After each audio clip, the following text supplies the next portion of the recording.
সুষ্ঠু নিরপেক্ষ নির্বাচনই এখন প্রধান কাজ জানালেন ডক্টর ইউনূস। সরকারের টপ প্রায়োরিটি দেশে এনে শেখ হাসিনার বিচার। ডিসেম্বরের প্রথমার্ধেই তফসিল কমিশনে কর্মব্যস্ততা, স্বস্তিতে বিএনপি, শরিকদের নিয়েই নির্বাচনের চিন্তা। লাশ পোড়ানোর মামলায় চার্জ গঠনের পরবর্তী শুনানি 13ই আগস্ট। কার্নিশে ঝোলা যুবকের গুলির ঘটনায় 5 পুলিশের বিরুদ্ধে অভিযোগ দাখিল। বেগম রোকেয়ার সাবেক ভিসি আলোচিত কলিমুল্লাহ কারাগারে, 5 দিনের রিমান্ডে মেজর সাদিকের স্ত্রী সুমাইয়া।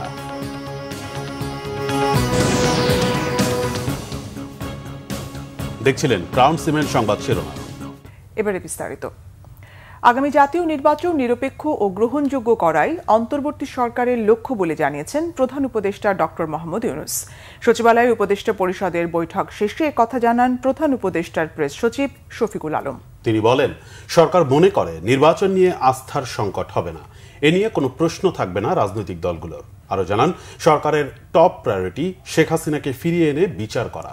রিপোর্ট রিশান নাসরুল্লাহ। অন্তর্বর্তী সরকারের চলমান মেয়াদে প্রথমবারের মতো উপদেষ্টা পরিষদের বৈঠক হয় সচিবালয়ে। বৈঠকে জাতীয় নির্বাচন এবং সরকারের বিভিন্ন কাজের পর্যালোচনা প্রতিবেদন উপস্থাপন করা হয়।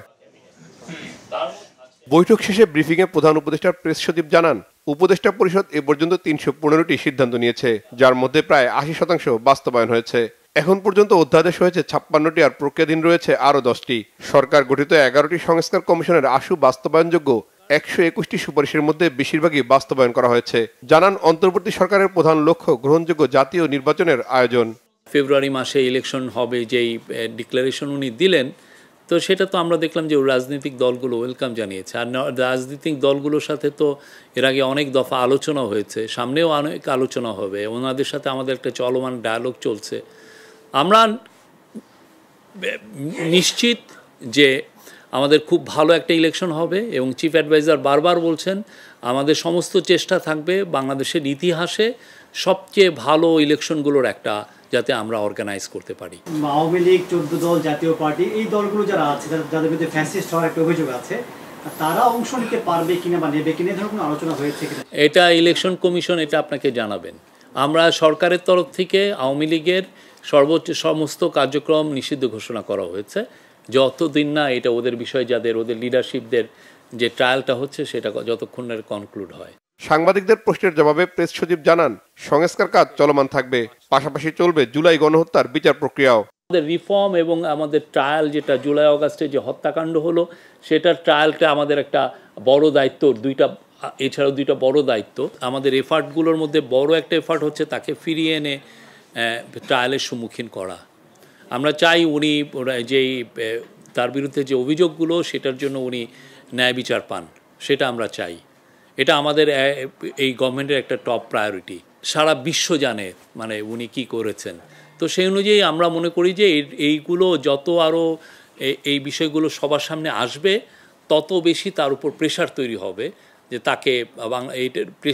যে তাকে যাতে বাংলাদেশে ফিরিয়ে আনা হয়।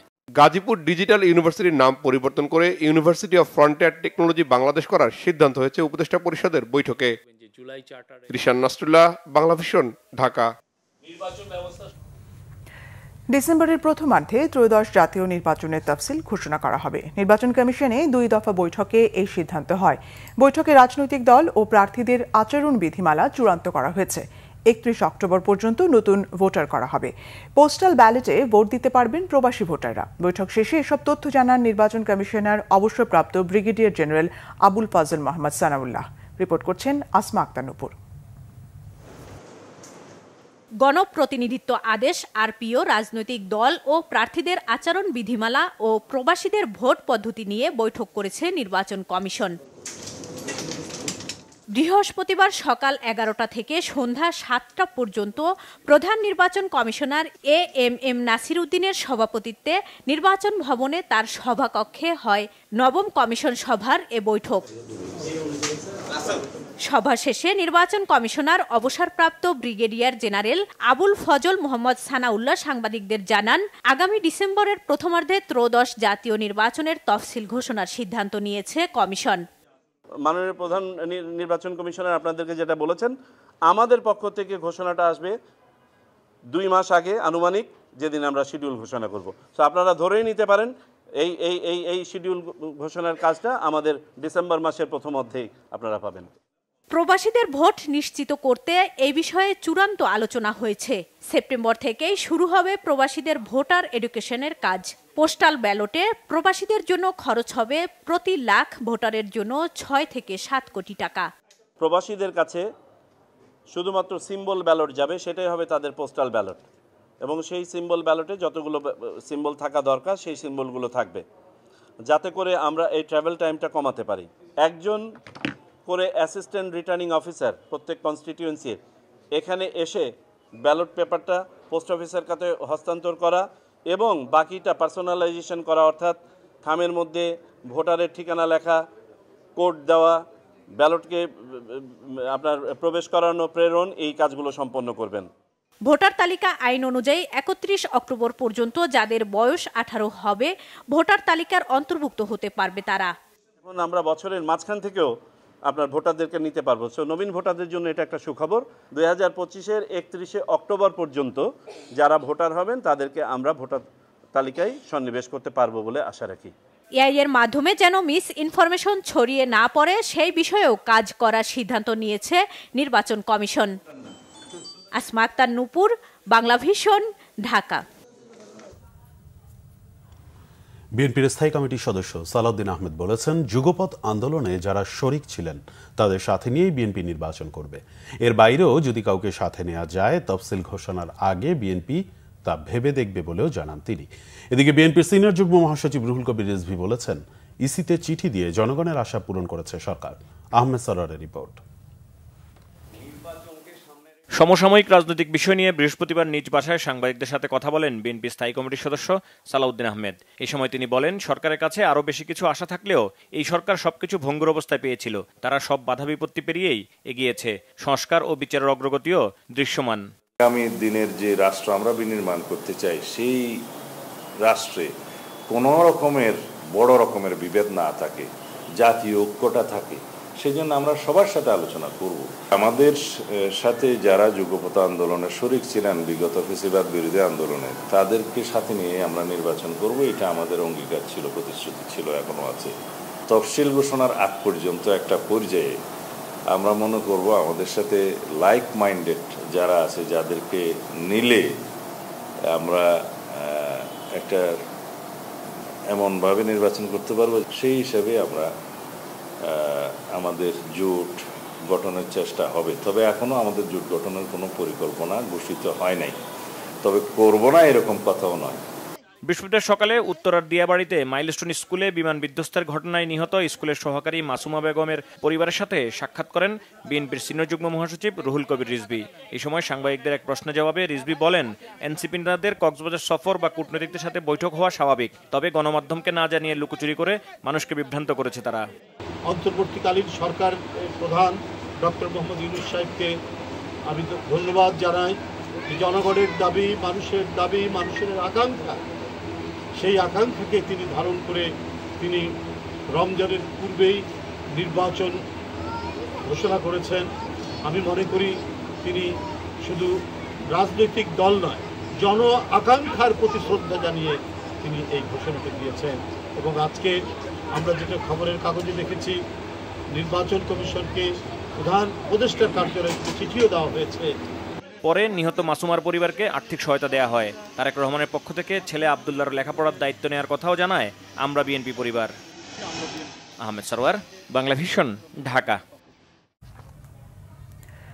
ফ্যাসিবাদ বিরোধী ঐক্য ধরে রাখার আহ্বান জানিয়েছেন বিএনপি নেতারা। এজন্য রাজনৈতিক মতাদর্শের ঊর্ধ্বে উঠে সবাইকে নিয়ে একসাথে কাজ করার তারা জোর দেন।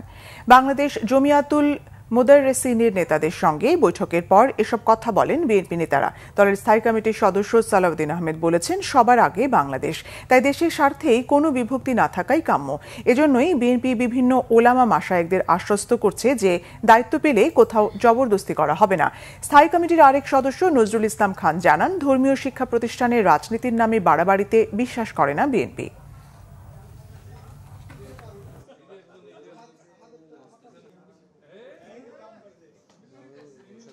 রাজনৈতিক মতাদর্শের ঊর্ধ্বে উঠে এবং আদর্শ বিভিন্ন রকমের মতধারার মানুষের সাথে, সকল গোষ্ঠীর সাথে কথা বলছি, যাতে সবাইকে নিয়ে ফেসিবাদ বিরোধী জাতীয় ঐক্যটাকে সমুন্নত রাখা যায়, দৃঢ় করা যায় এবং সেইভাবে রাষ্ট্র পরিচালনা করা যায়। বিভক্তি নয়, আমরা ঐক্য চাই। যদি আমাদের উপর আল্লাহ দায়িত্ব অর্পণ করেন, আমরা চেষ্টা করব যে কোনো প্রতিষ্ঠানে যেন কোনো ধরনের জবরদস্তি না হয়, সবাই যেন যার যার ইচ্ছা অনুযায়ী যা অনুশীলন করতে চান সেটা করতে পারেন। নতুন দল হিসেবে এনসিপির ইশতেহার ঘোষণাকে স্বাগত জানিয়ে বিশ্লেষকরা বলছেন, সেকেন্ড রিপাবলিক ও নতুন সংবিধানের ধারণা দলটিকে বিতর্কের মুখে ফেলতে পারে।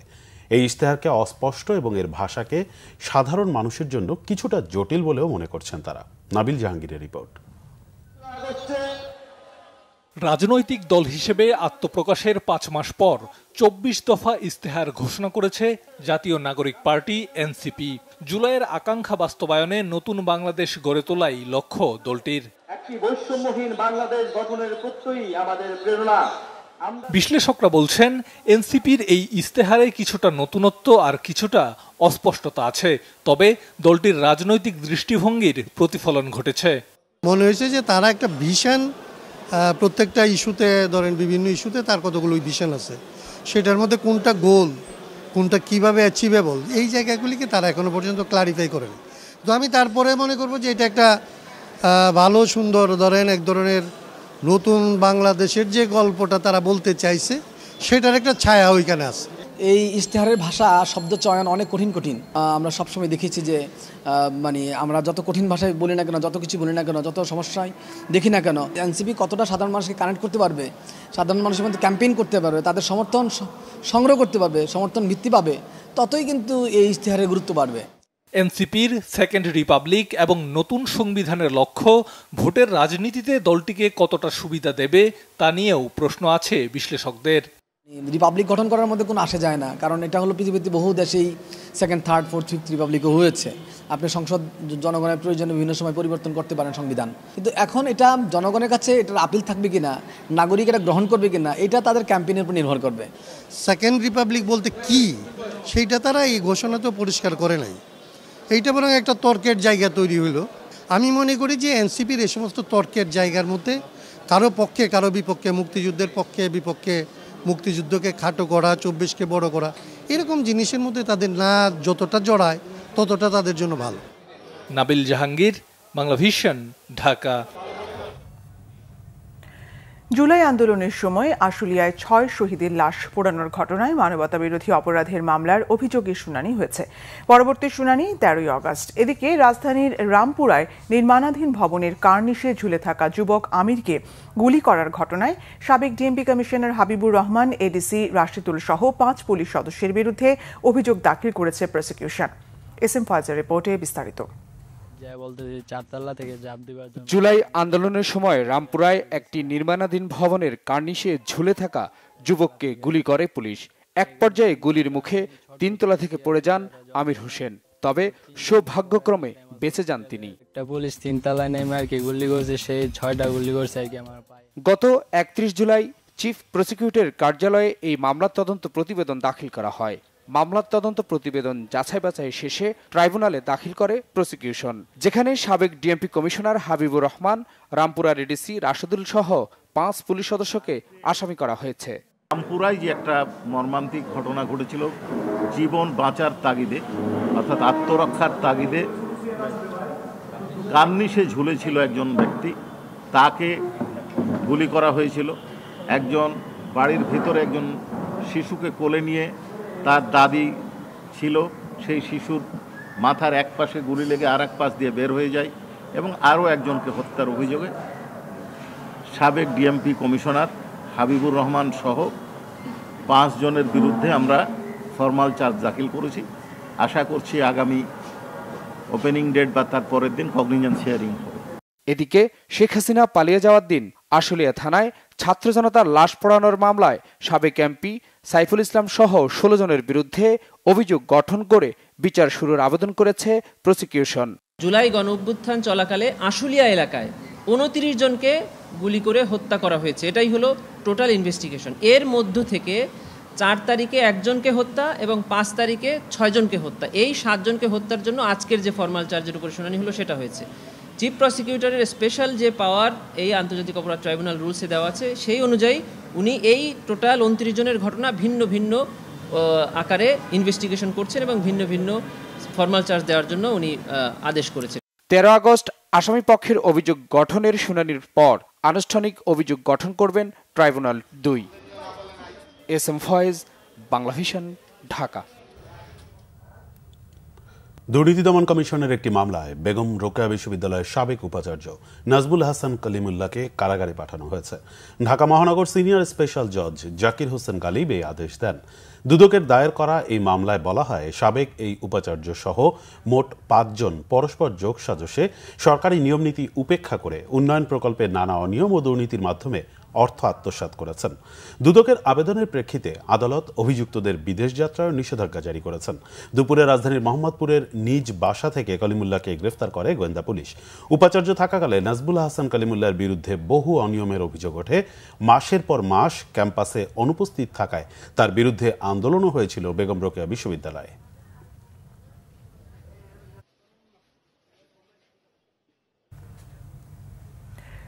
কোনো গেরিলা প্রশিক্ষণ নয়, কিছু সময়ের জন্য বসুন্ধরার কেবি কনভেনশন হলে স্বামীসহ দাওয়াতে গিয়েছিলেন বলে আদালতে দাবি করেছেন গ্রেফতার হওয়া মেজর সাদিকুলের স্ত্রী সুমাইয়া জাফরিন।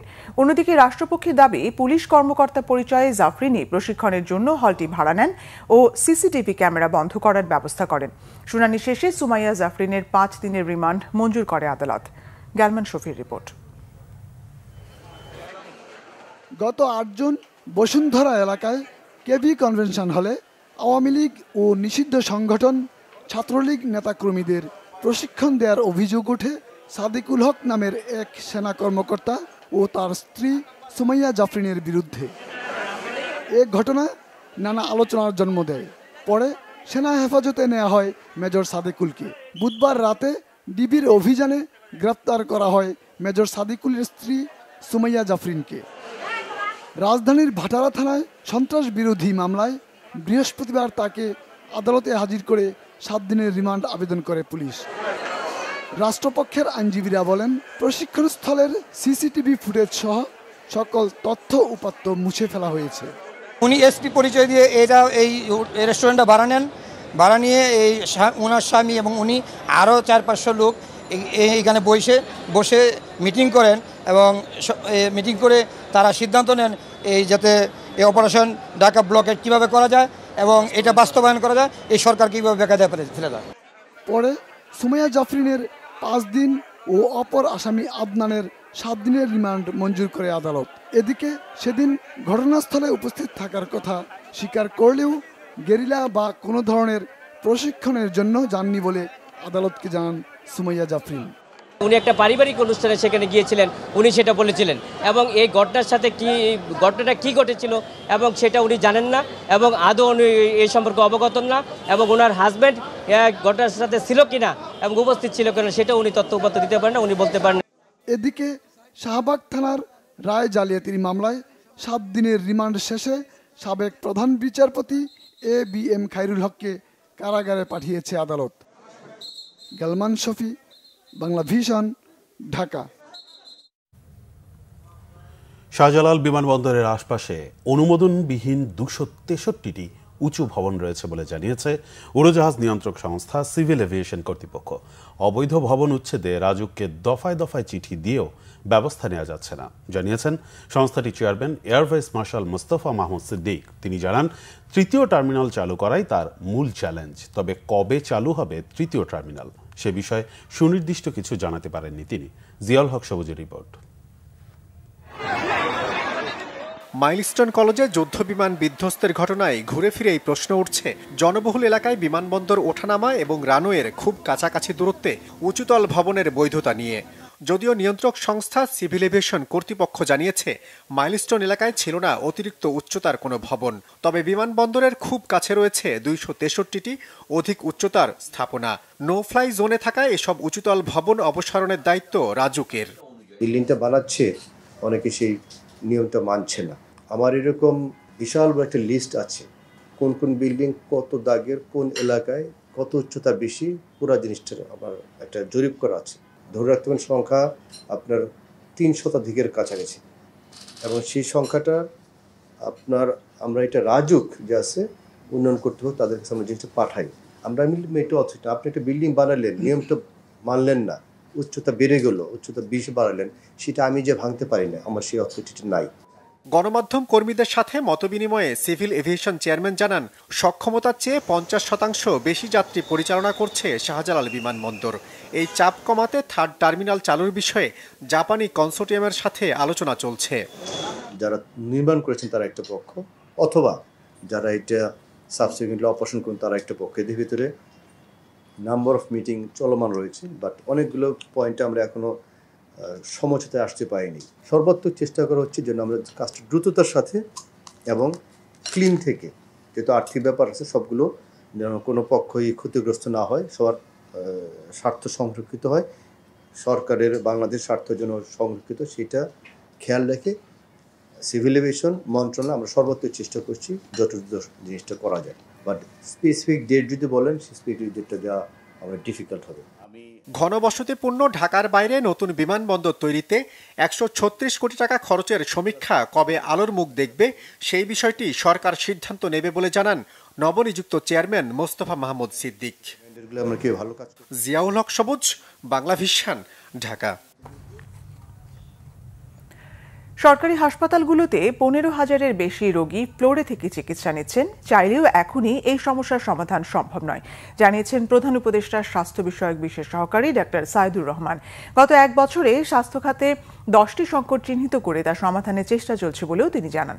অন্তর্বর্তী সরকারের 1 বছরে স্বাস্থ্য খাতের অর্জন ও ভবিষ্যৎ নিয়ে মিন্টু রোডে সংবাদ সম্মেলন করে স্বাস্থ্য মন্ত্রণালয়।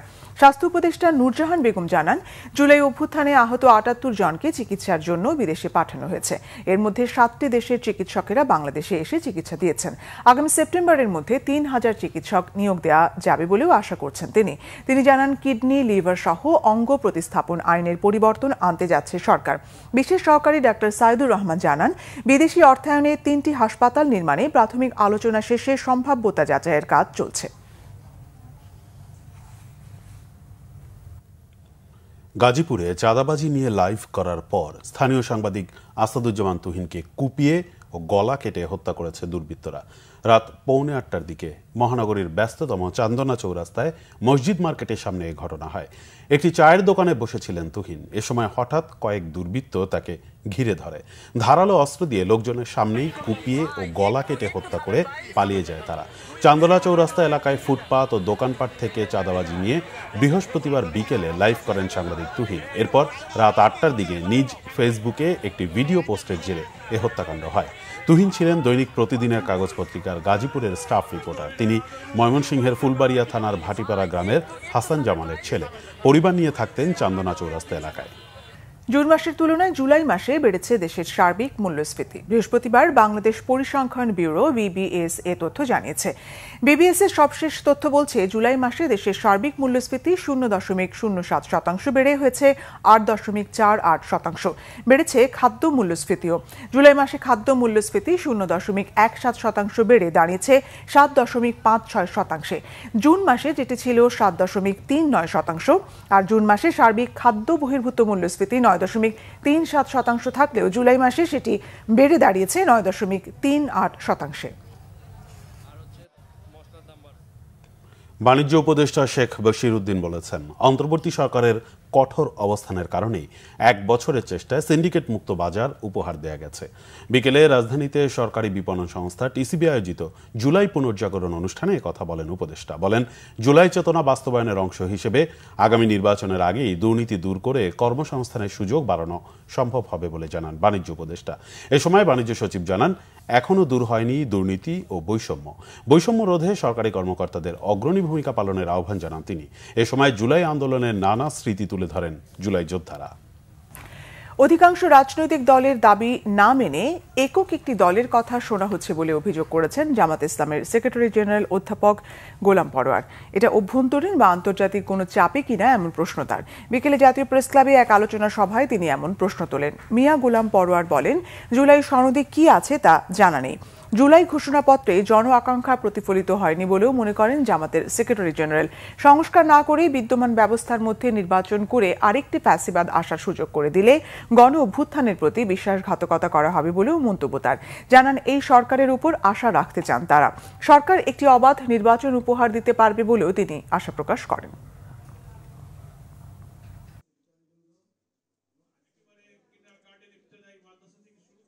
আন্দোলনে ফ্যাসিবাদের বিরুদ্ধে যে রক্ত দিয়েছে, জীবন দিয়েছে, ঐতিহাসিক অবদান, গত ৫ তারিখের জুলাই ডিক্লারেশনের মধ্যে তার একটা লাইনও কিন্তু উল্লেখ করা হয়নি। যারা এই ড্রাফটটা করে দিয়েছে, কোনো ব্যক্তি, কোনো পরামর্শদাতা, আমরা জানি না, একটা সংশয় রাজনীতির অঙ্গনের আলোচিত হচ্ছে যে কোনো একটি দলের চিন্তা এবং চেতনা, আদর্শ, গাইডলাইন কি এই জুলাই ঘোষণা তৈরির ক্ষেত্রে প্রভাব বিস্তার করেছে? এই প্রশ্ন কিন্তু তৈরি হচ্ছে। অন্তর্বর্তী সরকার ভেঙে দ্রুত তত্ত্বাবধায়ক সরকার গঠনের দাবি জানিয়েছে ইনকিলাব মঞ্চ। ঢাকা বিশ্ববিদ্যালয় মধুর ক্যান্টিনে সংবাদ সম্মেলনে কথা বলেন ইনকিলাব মঞ্চের মুখপাত্র শরীফ ওসমান হাদি। নির্বাচনের আগে অন্তর্বর্তী সরকার ভেঙে দিয়ে তত্ত্বাবধায়ক সরকার গঠন করতে প্রধান উপদেষ্টার প্রতি আহ্বান জানান তিনি। নির্বাচন হবে, কিন্তু রোডম্যাপ কোথায়, এমন প্রশ্ন তোলেন তিনি। ৭২-এর সংবিধান বাতিল করে তিনি জুলাই সনদ ও ঘোষণাপত্রের আলোকে সংবিধান প্রণয়নের আহ্বান জানান। পুলিশ, বিচার ব্যবস্থা ও জনপ্রশাসন সংস্কারের কথাও বলেন শরীফ ওসমান হাদি। রাজনৈতিক দলগুলো ডক্টর মোহাম্মদ ইউনূসকে দিয়ে জুলাই ঘোষণাপত্র পড়িয়ে নিয়েছে কিনা এমন সন্দেহ প্রকাশ করেছে ইনকিলাব মঞ্চ।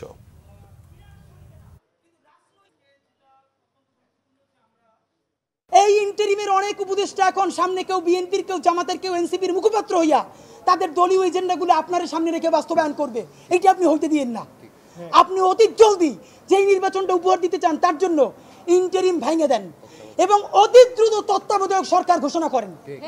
এই ইন্টারিম ভেঙে দিয়া আপনি প্রধান হইয়া আপনি তত্ত্বাবধায়ক সরকার ঘোষণা করেন। আগামী ৬ মাস মাননীয় প্রধান উপদেষ্টা, এটা অনেক অনেক বেশি ইনাফ, মোর দ্যান ইনাফ এই দেশে পাল্টাই দেওয়ার জন্য। জুলাই আগস্ট গণ অভ্যুত্থানের বর্ষপূর্তিতে প্রধান উপদেষ্টা ডক্টর ইউনূস যে ঘোষণাপত্র পাঠ করেছেন সেটিকে একতরফা ও পক্ষপাতদুষ্ট বলে অভিযোগ করেছে গণফোরাম। একে ইতিহাস বিকৃতির অপচেষ্টা বলে মনে করছে দলটি। বৃহস্পতিবার দুপুরে দলীয় কার্যালয়ে এক সংবাদ সম্মেলনে বলা হয়, জুলাই ঘোষণাপত্রে ভবিষ্যৎ রাষ্ট্র ব্যবস্থার কোনো রূপরেখা স্থান পায়নি। এটি একতরফা ও পক্ষপাতদুষ্ট এবং এতে ইতিহাস বিকৃতির অপচেষ্টা লক্ষণীয়। ৩৬ জুলাই উদযাপন অনুষ্ঠানে রাজনৈতিক দলগুলোর মধ্যে বৈষম্য সৃষ্টি করা হয়েছে বলে অভিযোগ করছে গণফোরাম। সংবাদ সম্মেলনে আরও বলা হয়, ৭২-এর সংবিধানের প্রণয়ন পদ্ধতি এবং কাঠামোগত দুর্বলতা নিয়ে জুলাই ঘোষণাপত্রে বিতর্ক সৃষ্টির কারণে মুক্তিযুদ্ধ এবং জুলাই আগস্ট গণ অভ্যুত্থানকে প্রশ্নবিদ্ধ করা হয়েছে। বক্তব্য উপস্থাপন করছি। এই যে জুলাই ঘোষণাটা দেওয়া হলো, যেভাবে এই ঘোষণাটা দিয়েছে, আমাদের কাছে মনে হয়েছে এটা একটা অপূর্ণ ঘোষণা। বাংলাদেশের সকল রাজনৈতিক দল, আমাদের যত দ্বিধাদ্বন্দ্ব থাকুক, আমাদের যত ভিন্নমত থাকুক, অনেকেই অনেক ধরনের বক্তব্য আমরা উপস্থাপন করছি। দিন শেষে গণফোরাম মনে করে সবাই উৎসাহ উদ্দীপনা নিয়ে এই নির্বাচনে অংশগ্রহণ করবে। আরও কিছু খবর নিয়ে এবার একটি ডেস্ক রিপোর্ট। বিনিয়োগ পরিবেশ শক্তিশালী করতে মিউনিসিপ্যাল সক্ষমতা সূচক MCI এর ভূমিকা শীর্ষক কর্মশালা হয়েছে রাজধানীতে। বাংলাদেশ বিনিয়োগ উন্নয়ন কর্তৃপক্ষ, বিডা ও সুইস কন্ট্রাক্টের স্থানীয় অর্থনৈতিক উন্নয়ন প্রকল্প প্রবৃদ্ধির যৌথ উদ্যোগে এই কর্মশালা হয়। প্রধান অতিথি ছিলেন বিডা ও বেজার নির্বাহী চেয়ারম্যান চৌধুরী আশিক মাহমুদ বিন হারুন। সভাপতিত্ব করেন নির্বাহী সদস্য শাহ মোহাম্মদ মাহবুব। বিশেষ অতিথি ছিলেন নির্বাহী সদস্য মোহাম্মদ মোখলেসুর রহমান এবং প্রবৃদ্ধি প্রকল্পের টিম লিডার মার্কাস এহমান। উদ্বোধনী বক্তব্য রাখেন বিডার মহাপরিচালক জীবন কৃষ্ণ সাহা রায়। বিএনপির যুগ্ম মহাসচিব খায়রুল কবির খোকনকে সংবর্ধনা দেওয়া হয়েছে নরসিংদীতে। জেলা বিএনপিতে পুনরায় সভাপতি হয় তাকে এই সংবর্ধনা দেয় চিনিশপুর ৩ নং ওয়ার্ড বিএনপি। উপস্থিত ছিলেন বিএনপির স্বনির্ভর বিষয়ক সম্পাদক শিরিন সুলতানা সহ অন্যরা।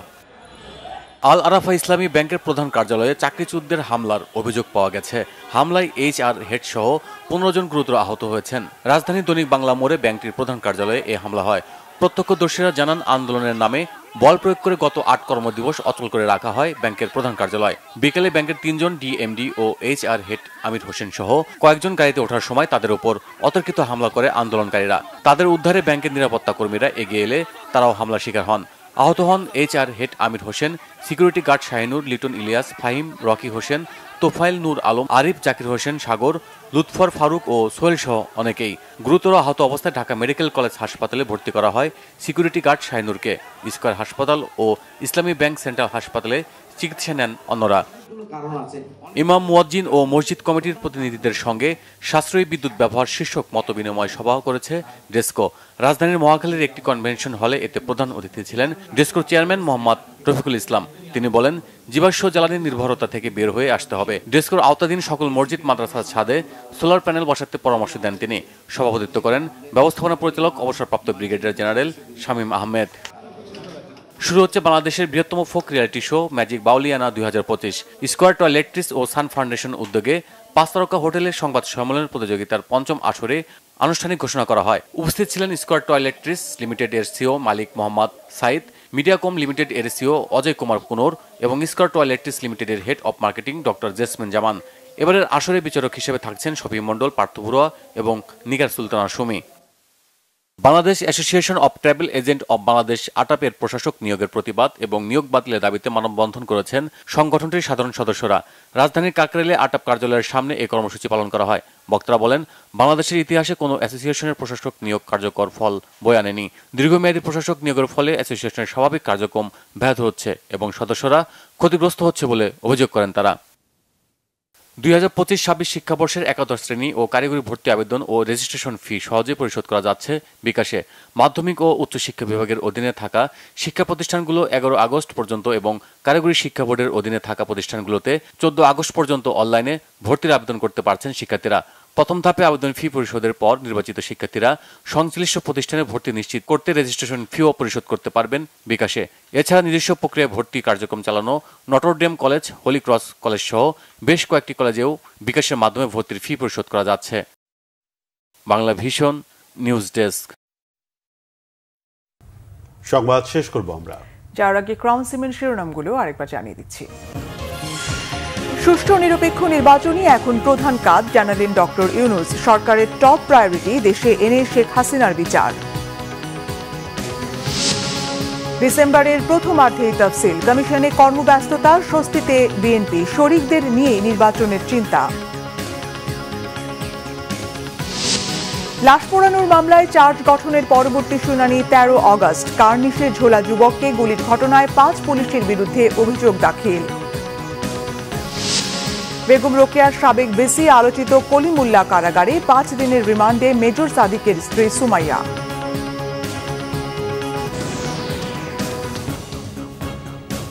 এই ছিল এখনকার মতো। পরের সংবাদ রাত 1টায় দেখার আমন্ত্রণ রইল। সাথে থাকায় ধন্যবাদ সবাইকে। শুভরাত্রি।